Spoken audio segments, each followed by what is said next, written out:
Hoy tenemos entre manos un documento filosófico y teológico que, la verdad, me ha dejado dándole vueltas a todo lo que quería saber. ¿Qué tal estás? Hola, pues muy bien, la verdad, y muy fascinada con las fuentes que vamos a desgranar hoy, porque es de esos textos que, bueno, te rompen los esquemas por completo.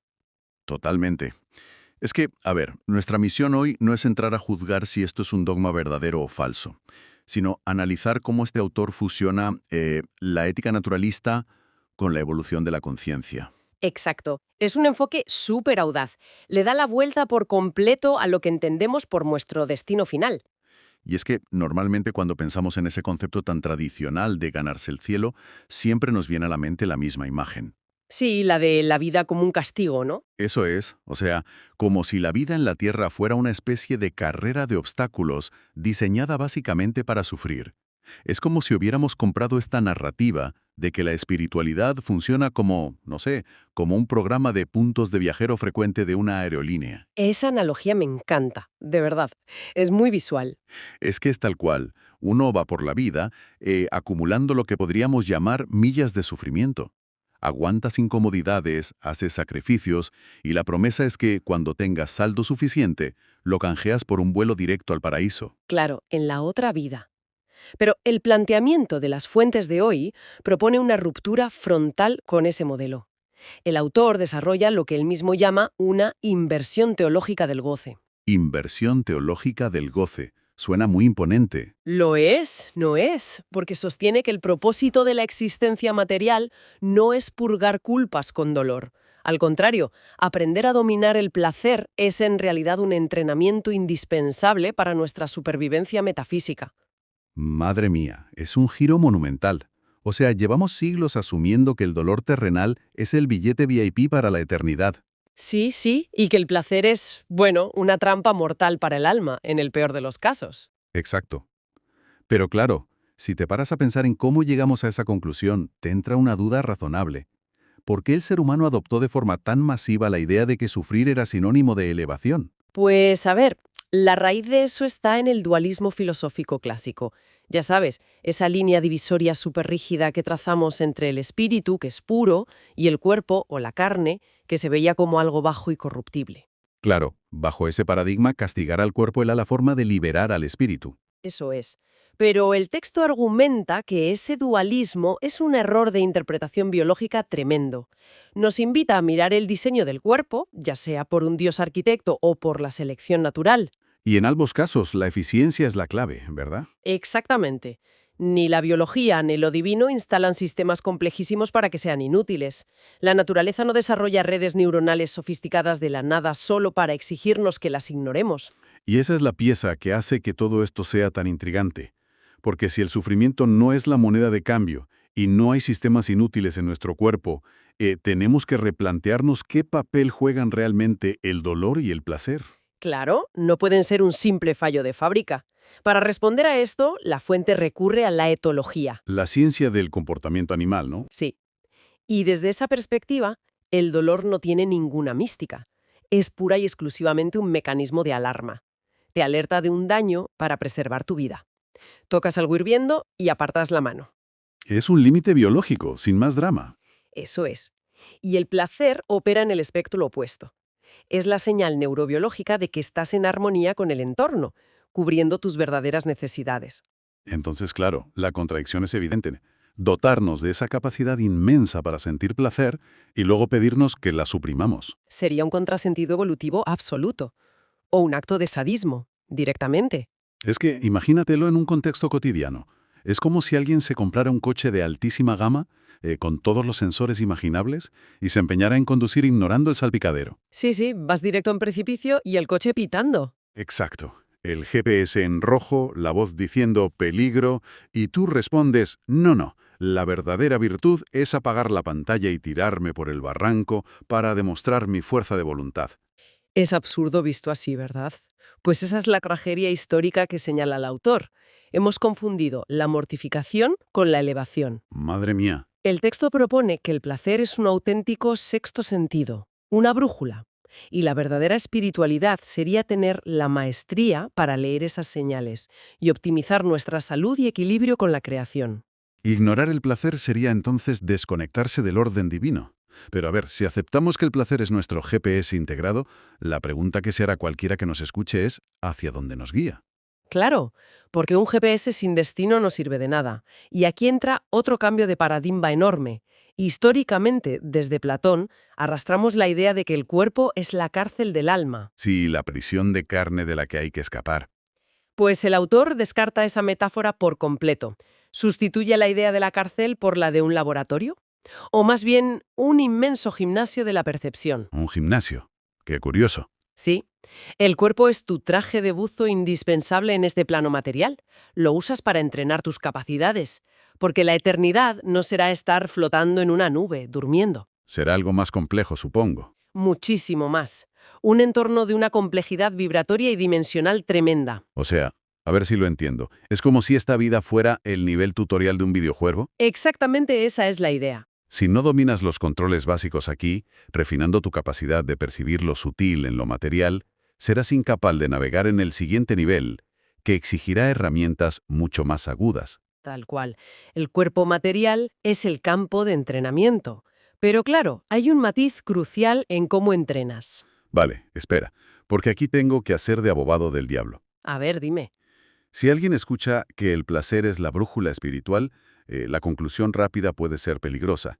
Alguien podría decir, genial, voy a atiborrarme de comida ultraprocesada, a comprar compulsivamente y a destruir el planeta en mi yate. Porque eso les da placer, claro. Exacto. Hay personas que sienten un placer inmenso depredando su entorno. ¿Acaso ese placer destructivo también te da un pasaporte a la eternidad? Es la objeción lógica, sí, pero el autor la anticipa con lo que llama la prueba de la adaptación hedónica. Establece una frontera muy clara entre una conciencia primitiva y una evolucionada. Ajá. O sea, no todo placer vale. Para nada. La biología nos enseña que si dependes de estímulos extremos, tu sistema de dopamina se satura. Necesitas cada vez más para sentir lo mismo. Claro, la famosa tolerancia a la dopamina. Exacto. Esa persona que necesita destruir el planeta o su cuerpo para sentir un placer efímero no está demostrando maestría espiritual, está mostrando una consciencia muy primitiva. Es como un fallo en la lectura de ese GPS, ¿no? Un sistema sensorial atrofiado. Eso es, no sabe colaborar con la creación, la depreda. El verdadero avance evolutivo en este gimnasio es justo lo contrario. Es la capacidad de extraer un gozo inmenso de la sencillez absoluta. Uf, qué potente es eso. Encontrar la plenitud en lo simple. Sí, la maestría es sentir gratificación profunda con cosas como la brisa en la cara, el sol de la mañana o saborear una harina ancestral. Claro, prestando atención de verdad. Exacto. Quien necesita ruido ensordecedor o estímulos extremos artificiales, en realidad está anestesiado. Es como alguien que ha perdido audición y necesita que le disparen un cañón al lado para oír algo. No demuestra buen oído, demuestra sordera. Queda clarísimo. Es el abismo entre vaciar la nevera con ansiedad de madrugada y sentarte a degustar un tomate cultivado con paciencia. Totalmente. Pero bueno, si la Tierra es este gimnasio y estamos haciendo estas pruebas de percepción, todo entrenamiento tiene un resultado final, ¿no? Claro, llega un punto de inflexión. ¿Qué pasa entonces cuando termina la vida biológica? ¿Qué pasa con las conciencias primitivas y con las evolucionadas? Pues aquí el texto desmantela conceptos occidentales pesadísimos. Se carga el cielo, el infierno y el juicio final. Adiós al tribunal cósmico. Adiós. No hay balanza midiendo pecados según ritos o normas morales. Todo se vuelve un proceso aséptico, casi de física pura, que llama maduración vibratoria. ¿Y el resultado de esa maduración cuál es? Se reduce a dos opciones, la migración o la extinción. ¡Wow! Migración frente a extinción. Suena a pura selección natural pero aplicada al alma. Es exactamente eso. Háblame de la primera opción. ¿Cómo es la migración? La migración es la continuidad. Si durante tu vida has afinado tu percepción, disfrutando y cuidando de tu cuerpo y del planeta, alcanzas la coherencia. Sabes existir sin destruir. O sea, extraes vitalidad de la armonía. Eso es. Entonces, al morir físicamente, tu archivo de conciencia no se borra. Y no es un premio moral, es pura lógica funcional. Eres operativo para el siguiente nivel. Exacto. Como eres funcional, migras a un entorno de mayor sutileza y complejidad para seguir expandiéndote. Es pura compatibilidad de software. O sea, si en esta vida has optimizado cómo interactúas con el ecosistema sin agotarlo, al terminar el soporte físico, tu estructura es 100% compatible con el sistema superior. Me encanta esa forma de verlo.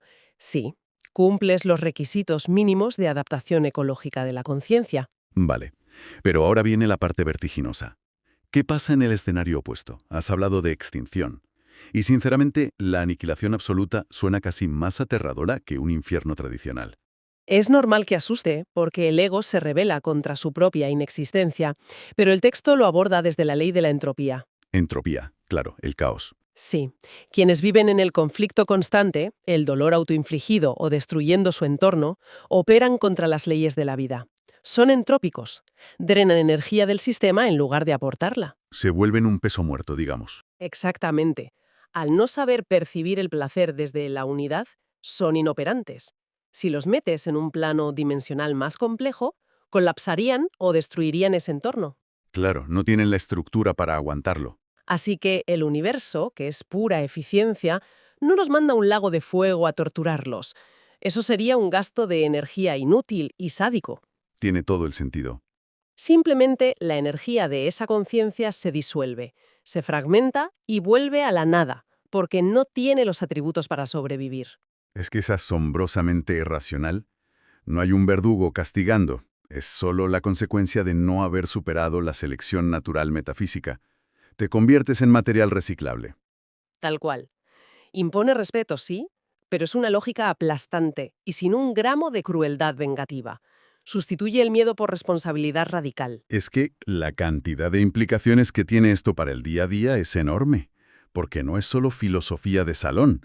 Esto cambia cómo te preparas el desayuno o cómo respiras por la calle. Cambia todo. Si tuviéramos que resumir el mensaje central para quienes nos escuchan, ¿cuál sería la aplicación práctica de todo esto? El gran mensaje que puede alterar tu rutina es que se redefine el fracaso espiritual. La mayor ofensa a la creación no es dudar de un dogma o no ir a un rito. ¿Cuál es entonces? La mayor ofensa es la incapacidad de ser feliz. Ostras, la incapacidad de ser feliz entendida como una desconexión crónica, claro. Efectivamente. El texto nos pide desterrar la idea tóxica de que la vida es un valle de lágrimas que hay que soportar. Dice que la vida es una escuela de goce. Una escuela de goce. ¡Qué cambio de marco mental! Así que cuidar la naturaleza o tu cuerpo no es una moda, es el mantenimiento básico de tu vehículo de evolución.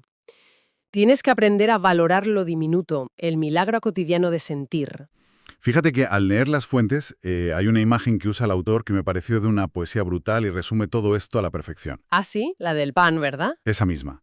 Dice que una persona sentada tranquilamente comiéndose un humilde trozo de pan de trigo sarraceno, sintiendo la brisa y el sol con gratitud. Sí, prestando atención plena. Exacto. Pues que esa persona está a años luz de ventaja evolutiva respecto a alguien que está en una celda fustigándose en las sombras para buscar redención. Es que es la síntesis perfecta. La conexión divina ya venía instalada en nuestro sistema nervioso, solo teníamos que encenderla. Entender el placer consciente como el entrenamiento más exigente de supervivencia es que te vuela la cabeza. Durante siglos hemos buscado a lo divino en el sacrificio extremo. Cuando la llave siempre fue la percepción gozosa del presente. Y esto me lleva a un último pensamiento, y con esto cierro, para dejar a la audiencia reflexionando. Adelante. Si asumimos que la supervivencia metafísica depende de encontrar un goce profundo y sutil en lo sencillo de la naturaleza, madre mía, el diagnóstico de nuestro presente es para echarse a temblar. Desde luego, con la sociedad que tenemos. Vivimos hiperestimulados, adictos a notificaciones, luz de pantallas, inmediatez y dopamina barata. Queda la duda de si esta sobredosis no nos está programando para una desconexión masiva. Es un temor muy legítimo, la verdad. Al atrofiar esa capacidad de leer el GPS natural, podríamos estar dirigiéndonos sin saberlo hacia la extinción metafísica masiva. Es una pregunta que cambia por completo cómo miras un simple trozo de pan. Existe un misterio cotidiano, una sensación de vacío que, la verdad, resulta extrañamente familiar en la sociedad actual. O sea, me refiero a esa frustración de que, por mucho que se consuma, ya sea comiendo sin parar o comprando cosas compulsivamente o, no sé, acumulando planes de fin de semana, pues nunca parece haber una satisfacción real. Nos llenamos pero no nos saciamos. Y hoy vamos a hacer un análisis a fondo de un documento fascinante, el Manifiesto de la Percepción. Exacto. Es un documento que analiza con muchísimo detalle la relación entre la nutrición moderna y la psicología humana. Y la verdad es que argumenta que la culpa de esta insatisfacción crónica la tiene algo tan, digamos, aparentemente inofensivo como una simple tostada del desayuno. O más bien la sobreexposición masiva al trigo, ¿no? Totalmente. Y fíjate que el planteamiento rompe por completo con lo que se suele discutir siempre sobre nutrición. A ver, esto no es un manual para perder peso, ni te hace un recuento matemático de calorías. Claro, no va por ahí para nada. No, no. El foco está en cómo la dieta moderna actúa literalmente como un anestésico para la mente. El documento plantea que hemos cambiado la agudeza sensorial por la cantidad bruta. Y claro, esto refleja una crisis de atención generalizada. Ya. Y para entender cómo funciona esta especie de anestesia, el texto se apoya en un principio neurológico súper básico, que es la adaptación hedónica. Que suena muy técnico ya, pero se entiende muy bien si pensamos en el sentido del olfato. Sí, el clásico ejemplo del perfume. Eso es, si alguien entra en una habitación que huele de forma muy intensa a perfume, los primeros segundos son abrumadores, casi marea. Sí, te da hasta dolor de cabeza a veces. Exacto. Sin embargo, al cabo de 10 o 15 minutos, resulta que el cerebro elimina ese estímulo por completo. O sea, ya no se huele absolutamente nada, aunque el perfume siga ahí flotando en el aire. La capacidad de percibirlo, sencillamente, se apaga. Claro. Y es que el cerebro humano utiliza ese mecanismo pues, para ahorrar energía, básicamente, y para evitar la sobrecarga sensorial. Si un estímulo es constante y es predecible, deja de registrarse a nivel consciente. Se vuelve invisible. Se borra del mapa. Eso es. Y la tesis central aquí es que este mismo mecanismo biológico, si lo aplicamos a nuestro sistema digestivo y a nuestro paladar, pues explica de maravilla esta epidemia moderna de insatisfacción. Y el ejemplo más silencioso, pero a la vez más evidente, de esta adaptación hedónica en nuestra vida diaria es precisamente el trigo. Pero a ver, pongamos un poco de contexto aquí. Porque claro, el trigo lleva siendo la base de la civilización humana desde la antigua Mesopotamia, más o menos. Sí, milenios. Por eso cuesta creer que de repente sea el villano absoluto de la película. Aunque bueno, el documento aclara enseguida que el problema no es el ingrediente en sí mismo, sino el formato y sobre todo la omnipresencia actual. Claro. Es que hoy en día el trigo moderno, el refinado, está literalmente en todas partes. Es una barbaridad. Y no solo en el pan o en la pasta, que es lo evidente. Actúa como espesante oculto en salsas, en embutidos como el jamón York o en casi cualquier plato precocinado que mires en el supermercado. Y esa es la gran diferencia respecto a las dietas de hace siglos, ¿verdad? Totalmente. Esa omnipresencia absoluta de la que hablas genera exactamente el mismo efecto que la habitación llena de perfume. Al consumirlo en cada comida, en cada tentempié, el cuerpo sencillamente deja de registrar el placer y el valor nutricional del ingrediente. El trigo pasa de ser un alimento a ser un simple relleno. Un lienzo en blanco, vaya. Exacto. Un lienzo que ya no transmite ninguna señal de saciedad real al sistema nervioso. Y claro, al no recibir esa señal de saciedad, el cuerpo entra en pánico y reacciona con alarma. Como no hay un registro de satisfacción, pues el cerebro asume que le faltan nutrientes y exige más cantidad. Entramos en un bucle perverso total. Sí, un bucle de comer por comer. Se comen barras de pan entero, paquetes de galletas, bollería, buscando una recompensa sensorial y nutricional que, fíjate, nunca llega, porque el paladar está completamente insensibilizado. Y la consecuencia directa de esto en la industria alimentaria es lo que el documento denomina el disfraz de lo insano, que es un concepto súper interesante. Cuéntame más sobre eso. Pues, a ver, dado que la base de la alimentación moderna ya no aporta ningún sabor ni ningún placer por sí misma, la industria se ve obligada a intentar despertar a un paladar que está, como decíamos, anestesiado. A base de aditivos, me imagino. Claro, para lograr que, no sé, un bollo de trigo industrial resulte mínimamente atractivo al cerebro, tienen que sobrecargarlo con cantidades industriales de sal, azúcares refinados, potenciadores del sabor, grasas trans, de todo. O sea, me parece una metáfora visual brutal. Es como si a un edificio gris y aburrido le tuviéramos que poner luces de neón, parpadeantes y altavoces a todo volumen para que alguien, al menos, gire la cabeza al pasar. Es exactamente eso. La comida basura y los ultraprocesados funcionan así. Las personas no consumen grasas trans o azúcares añadidos porque el trigo sepa bien, sino precisamente porque el alimento base ya no sabe a nada. Ya.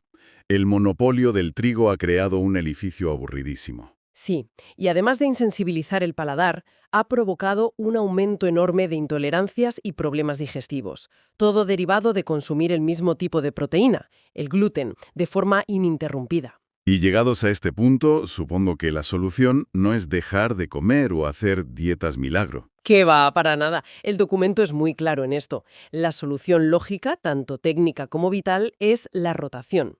Introducir variedad para recuperar esa capacidad de percibir. Claro, rotar las harinas en la despensa rompe con esa sobreexposición constante.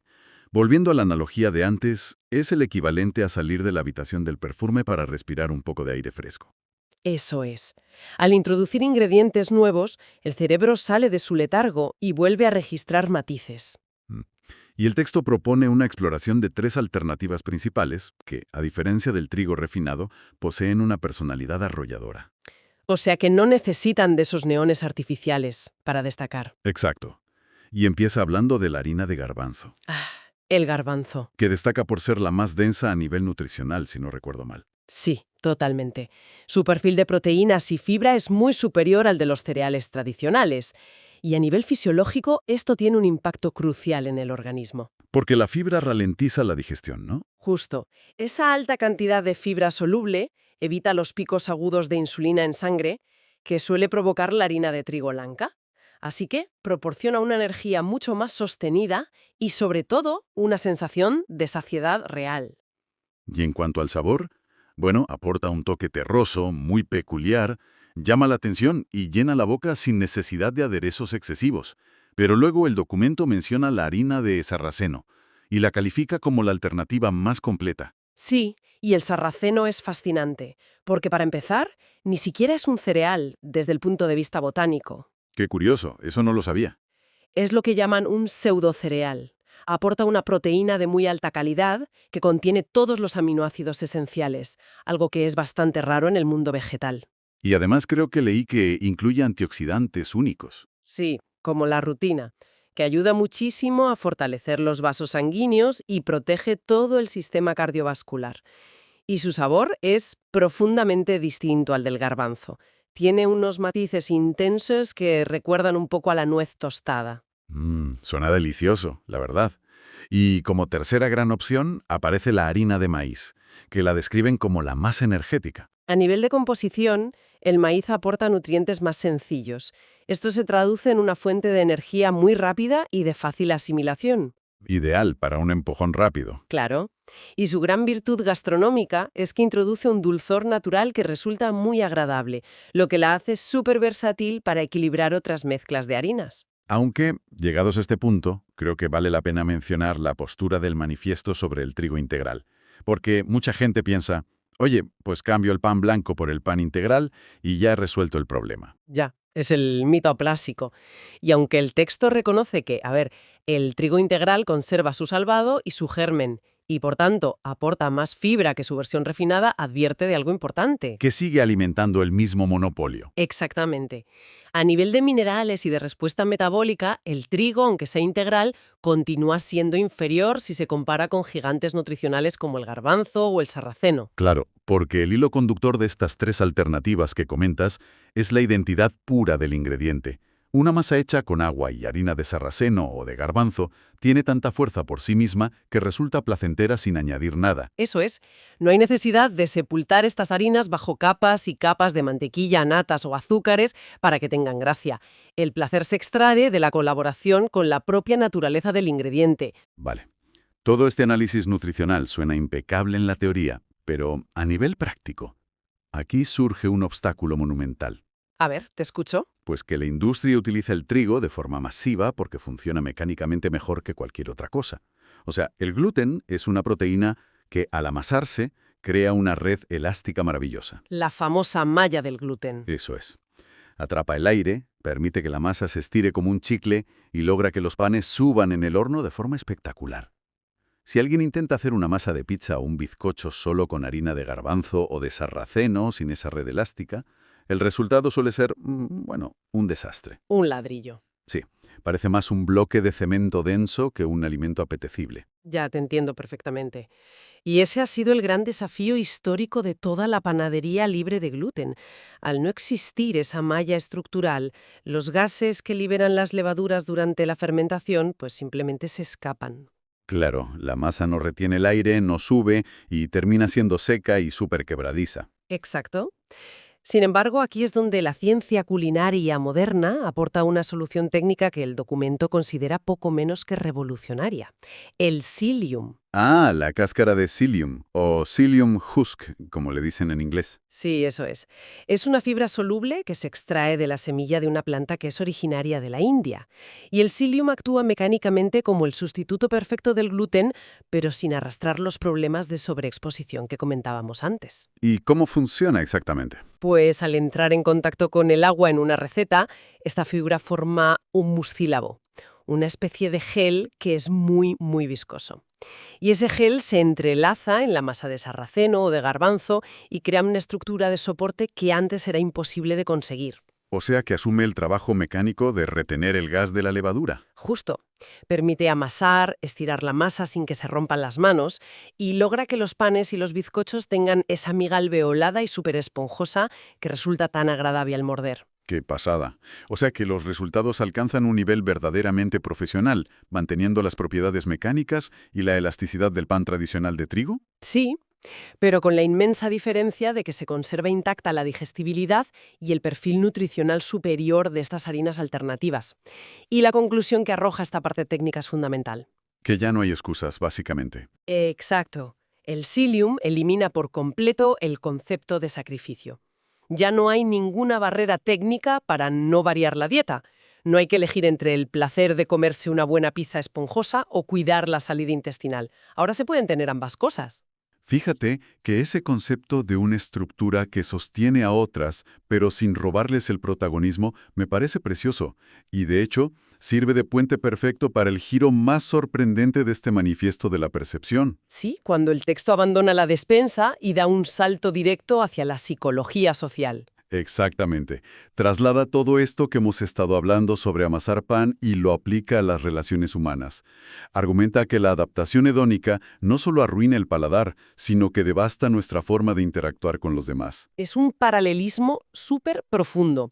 El documento sugiere que a menudo existe una tendencia a tratar a las personas más cercanas, pues parejas, familiares, amigos de toda la vida, como si fueran un alimento básico. Como si fueran el trigo de nuestra vida social. Sí, se asume su presencia constante como algo garantizado. Y al dar esa presencia por sentada, se cae en la rutina de la insensibilidad. Se deja de apreciar su valor real y comienza una dinámica un poco tóxica de exigencia continua. Intentando extraer placer de la otra persona constantemente. Eso es. Es una mentalidad que está fundamentada en el consumo y en la posesión, y que inevitablemente acaba generando muchísimos conflictos y fricciones. Es que tiene todo el sentido. Al igual que el paladar anestesiado pide luces de neón y más azúcar, empezamos a exigirle a la otra persona que cambie, que se disfrace o que encaje en moldes muy rígidos para seguir proporcionándonos algún estímulo. Totalmente. Y la alternativa que plantea el documento es cambiar radicalmente el enfoque. Pasar de esa posesión a la colaboración.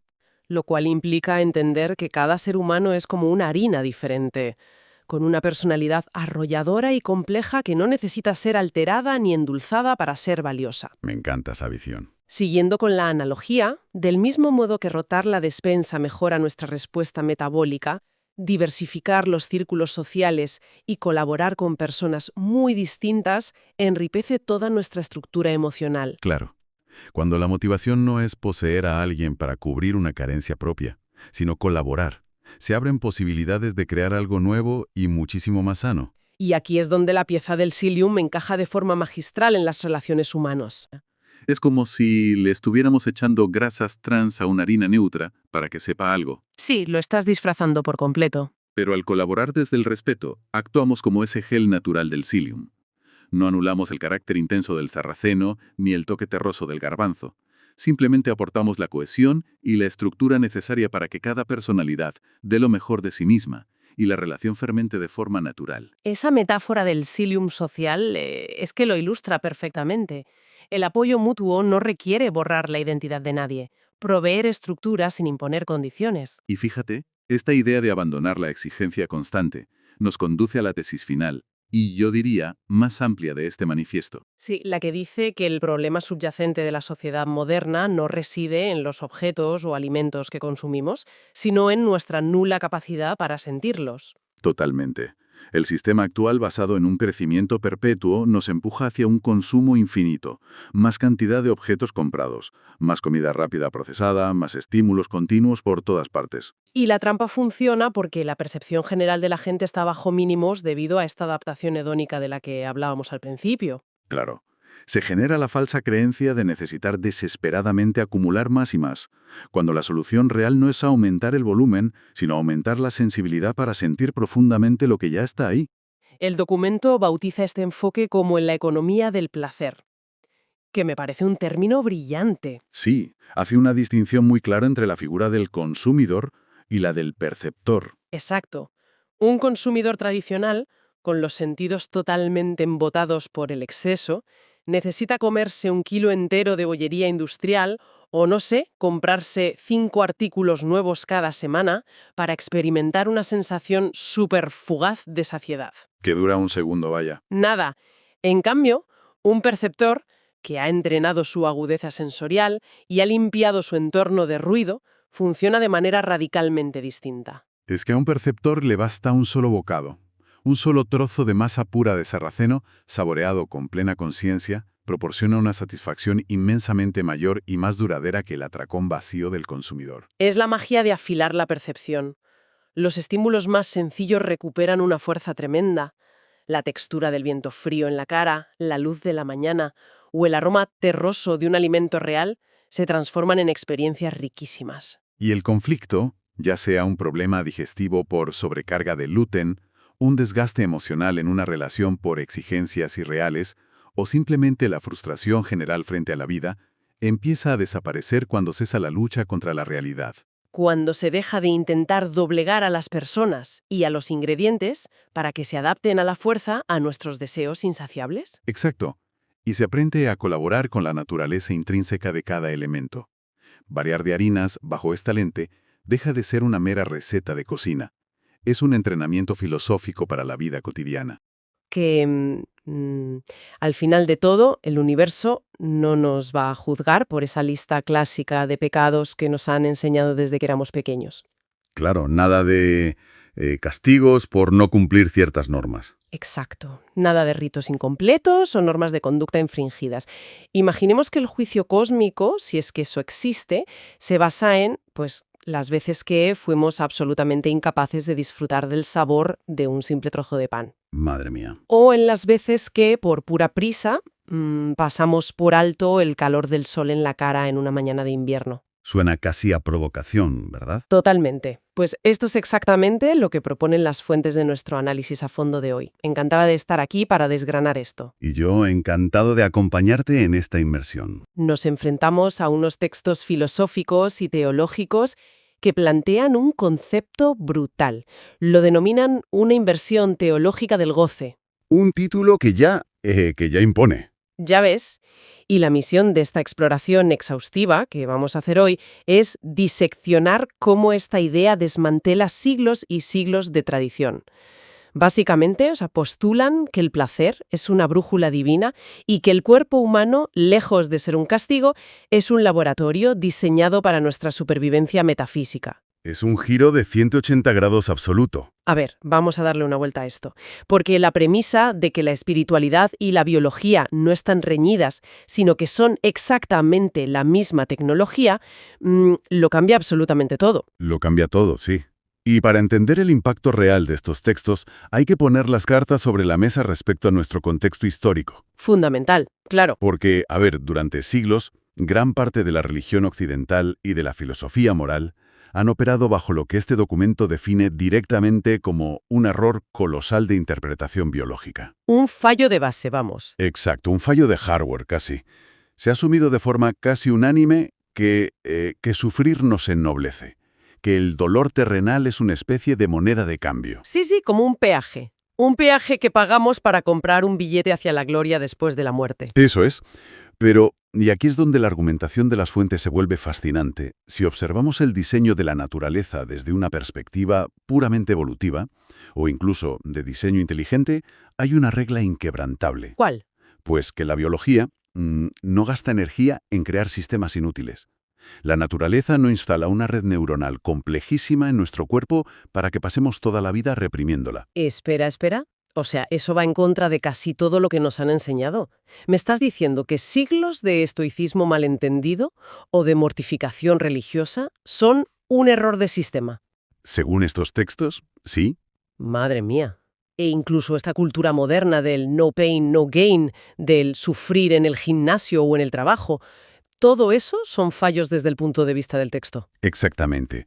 Las fuentes entran de lleno en la etología humana, en cómo funciona nuestro comportamiento base. El dolor, mecánicamente hablando, no es un castigo cósmico, Ni una prueba divina para ver cuánto aguantamos, supongo. para nada. Es un simple mecanismo de defensa.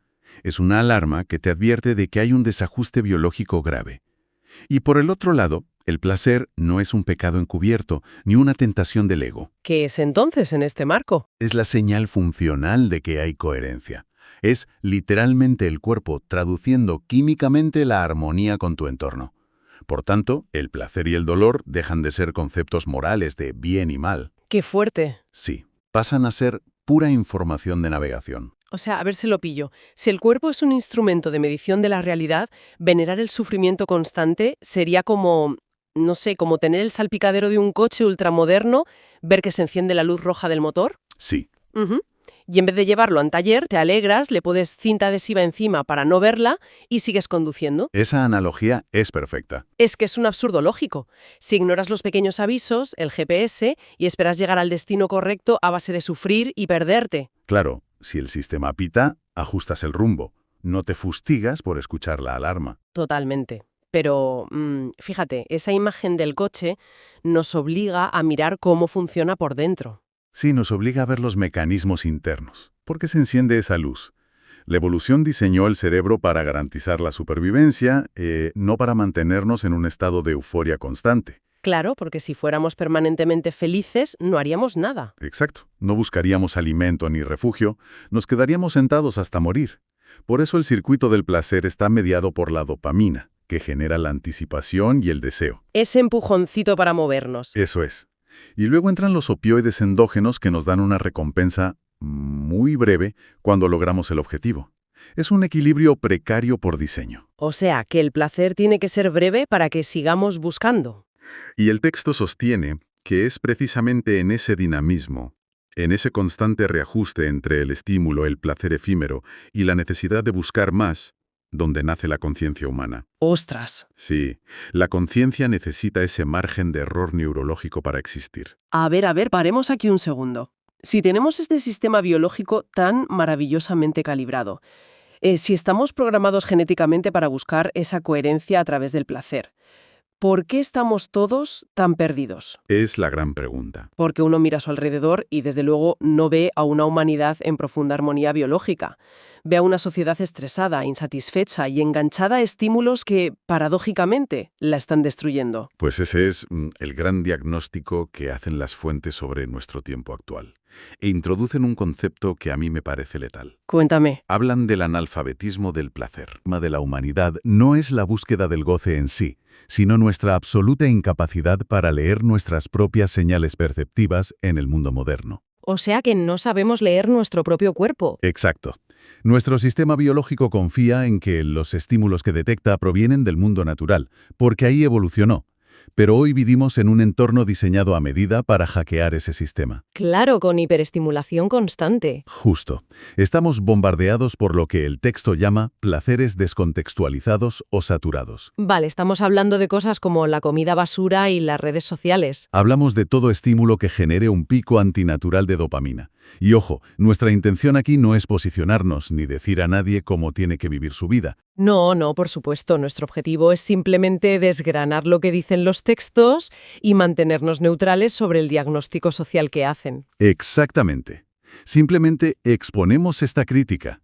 Y los textos argumentan que alimentos hiperestimulantes, cargados de azúcares y grasas industriales, cosas que jamás encontrarías juntas en la naturaleza. Ya, un donut no crece en un árbol. Claro. Pues eso, sumado al consumismo desenfrenado o al flujo infinito de notificaciones en un teléfono móvil, generan una intensidad altísima en fracciones de segundo. Es como un chute químico directo al cerebro. Y la biología, ante semejante bombardeo, responde protegiéndose. El cerebro reduce sus receptores de dopamina. Es lo que en neurociencia conocemos como adaptación hedónica. Claro, te vuelves tolerante al estímulo. Es como cuando tienes el volumen de los auriculares al máximo. Buen ejemplo. Al principio te aturde, es ensordecedor, pero a los 10 minutos tu oído, para protegerse, se ha cerrado de alguna manera y ya no te parece tan alto. ¿Y entonces qué haces? Pues necesitas subirlo más y más. Precisamente. Desgastan tu percepción. Te exigen cada vez más ruido para sentir un mínimo de satisfacción. Las fuentes son bastante implacables con esto. Me imagino. Afirman que esta dinámica revela una conciencia primitiva y depredadora.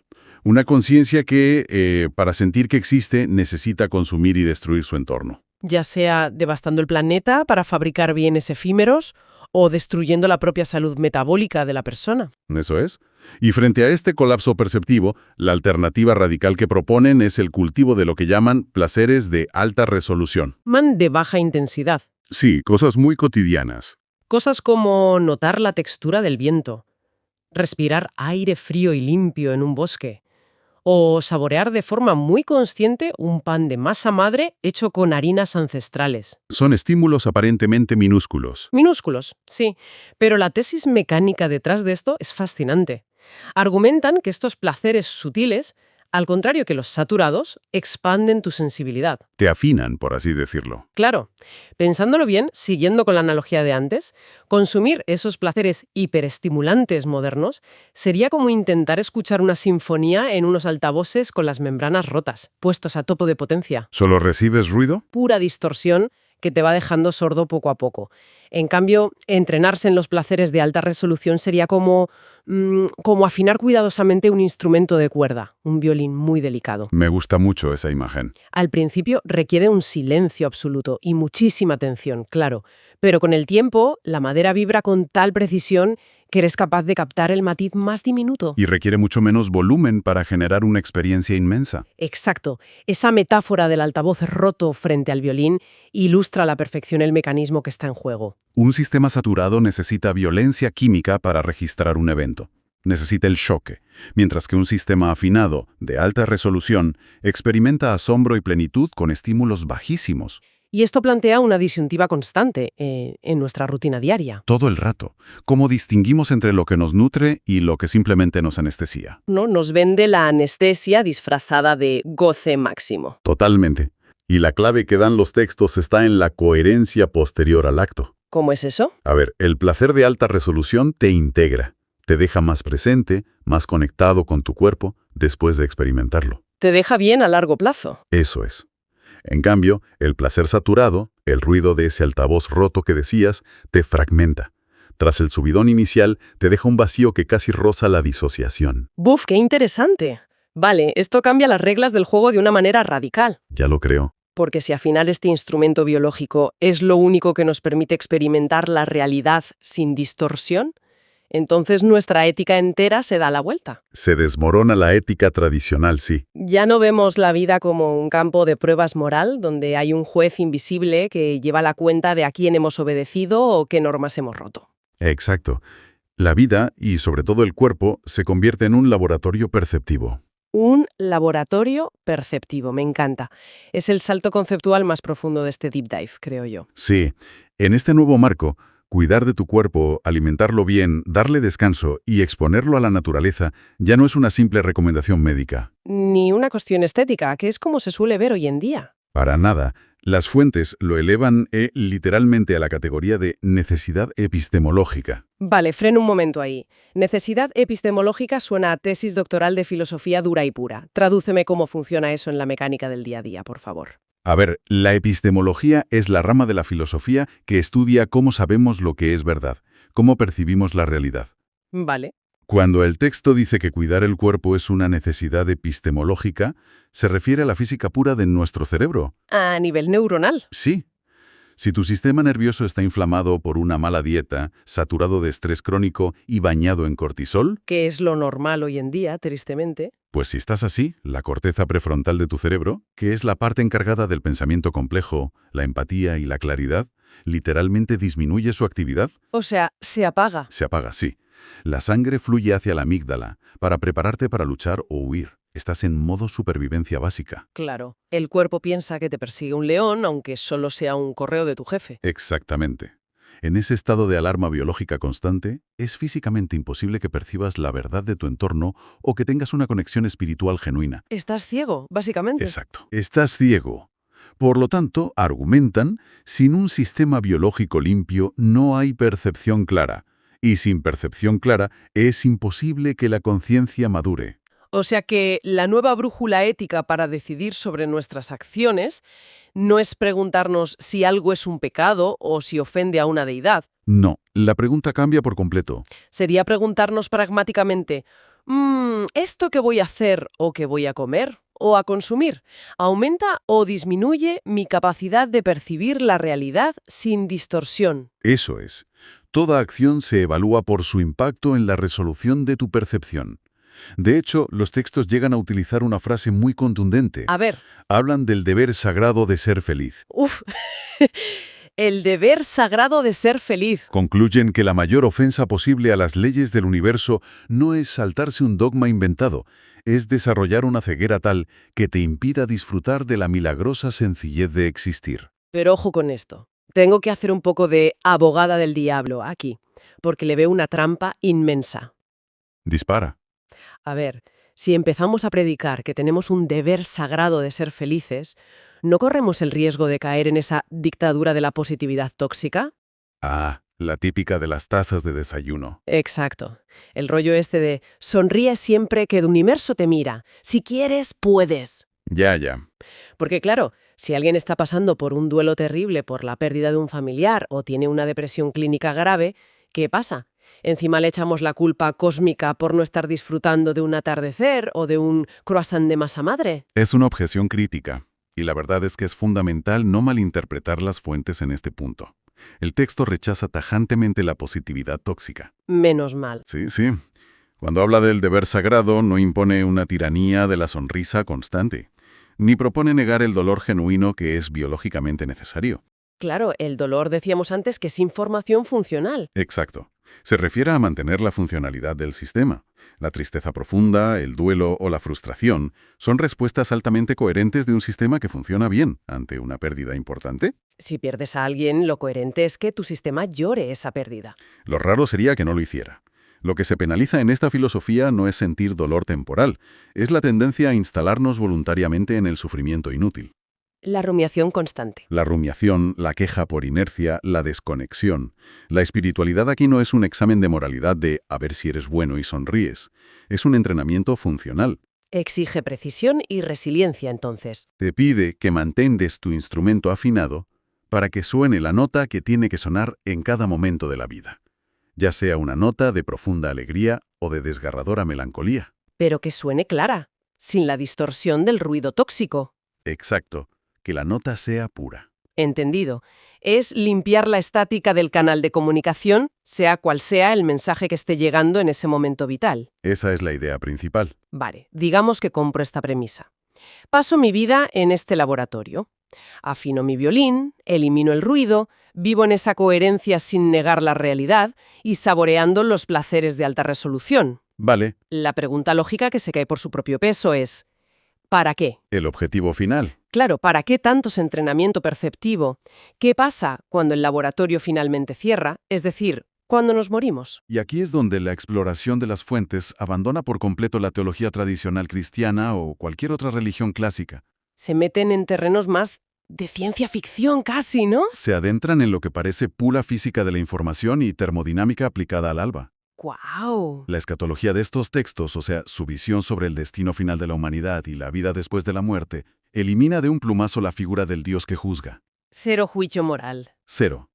Postulan que el universo es simplemente un filtro evolutivo de información, un mecanismo de selección natural, pero aplicado a la conciencia. ¿Y cuál es el criterio de ese filtro cósmico si no es haberse portado bien? El criterio es puramente estructural. Se basa en la capacidad de un patrón de información para sostener la complejidad sin colapsar. A ver, explícame esto porque suena denso. Si entendemos la conciencia humana como un archivo de información hipercomplejo, la física nos dice que los patrones coherentes y ordenados tienden a persistir, Mientras que los sistemas caóticos se desintegran. inevitablemente. Tienden a disiparse. O sea que me estás hablando de una especie de física cuántica mezclada con metafísica pura. Podría verse así, sí. Pero entonces, ¿cómo sobrevive un patrón de información a la muerte biológica del cuerpo solo por haber aprendido a disfrutar de las cosas simples como el viento o el pan? Pues las fuentes dividen esto en dos destinos posibles para la conciencia post-mortem: la migración y la extinción. Vale, la migración y la extinción. Explícame primero la mecánica de la extinción, que la relacionan directamente con la entropía. Me parece aterrador, pero brillante a la vez. A ver, la entropía, en física, es la medida del desorden en un sistema. Los textos argumentan que una persona que vive atada a esos placeres saturados de los que hablábamos antes, La hiperestimulación constante. sí, alguien que necesita consumir sin límites, generar conflicto constante o destruir su entorno para sentir algún tipo de excitación vital, esa persona está llevando una existencia altamente entrópica. Llena de caos y desorden interno. Es una conciencia que carece de orden. Su estructura es frágil y depende desesperadamente de estímulos masivos del mundo exterior para mantenerse cohesionada mientras está viva. Déjame intentar aterrizar esto con otra analogía del día a día. Adelante. Es como cuando tienes el ordenador encendido con, no sé, 50 pestañas abiertas en el navegador Sí. y actualizaciones descargándose a la vez. El procesador del ordenador se satura, los ventiladores suenan como un avión despegando, el sistema se sobrecalienta por la pura exigencia de recursos y, de repente, pantallazo azul. Totalmente. Todo colapsa. La extinción del alma que proponen estos textos sería el equivalente cósmico a ese pantallazo azul. Es una analogía exacta de la mecánica que describen. Fíjate, cuando el soporte biológico del cuerpo falla, o sea, cuando morimos, Cuando nos quedamos sin el hardware, eso es.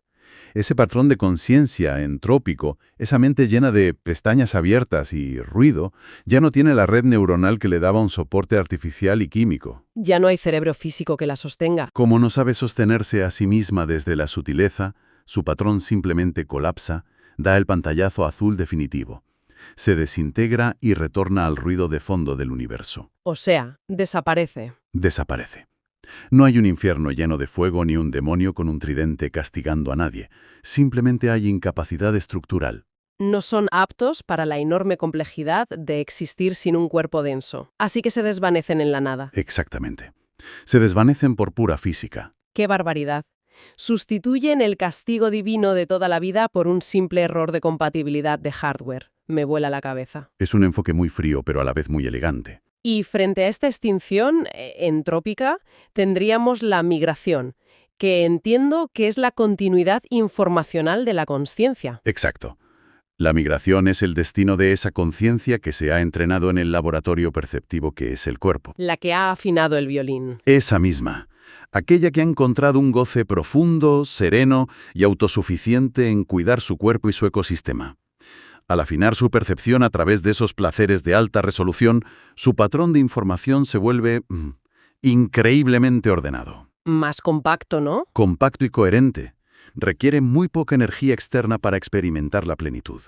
Según la hipótesis del texto, al morir el cuerpo físico, este archivo informacional tan bien estructurado no colapsa. No da el pantallazo azul. No, sino que migra, se transfiere a un parámetro espaciotemporal más sutil. Sobrevive a la muerte biológica porque es perfectamente funcional en un entorno de mayor complejidad. ¡Ostras!